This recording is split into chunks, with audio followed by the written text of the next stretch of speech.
The German Federal Prosecutor's Office has issued an arrest warrant against a Ukrainian national in its investigation into the sabotage of Nord Stream gas pipelines in 2022.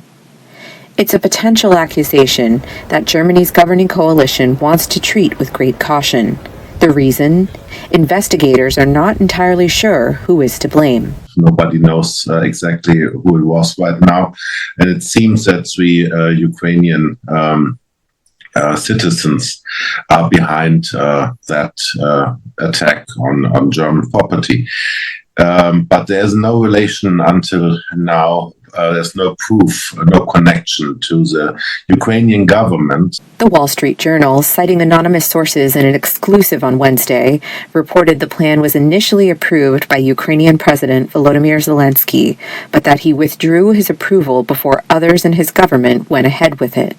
The cutoff of Russian gas to Germany caused a drastic rise in energy prices and with it, inflation throughout Europe and much of the world. The attack, blamed by the Journal on Ukrainian divers, damaged but did not destroy the Nord Stream 1 pipeline, and experts say it could go back into service.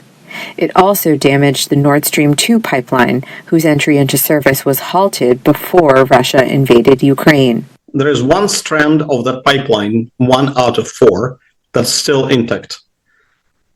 Apparently, the divers placed 2 charges on one of the strands, one of the lanes. So there were 4 blasts, but looks like 2 of them were on the same line. It's unlikely Germany would return to massive consumption of Russian gas, even if Kyiv and Moscow came to a peace agreement. Analysts tell VOA that since the attack, Germany has developed an alternative energy model that is more sustainable, but also more expensive. Germany is doing an energy transition towards more renewable energy. The share of renewable energy on the electricity production is now already approximately 57%. On the streets of Moscow, the news of Kyiv's possible involvement in the Nord Stream attack competes with that of Ukraine's advance into the Russian region of Kursk.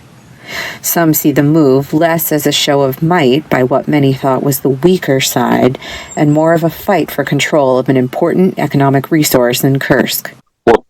The entry of the enemy's armed forces into the Kursk territory raises serious concerns for the Russian authorities, since the battle is not being fought for Kursk, but for control of the gas transportation system. Russia's war in Ukraine has already shown that its impact reaches well beyond the battlefield and into the global economy and energy sector. For Ricardo Marquina in Berlin, Elizabeth Cherneff, VOA News.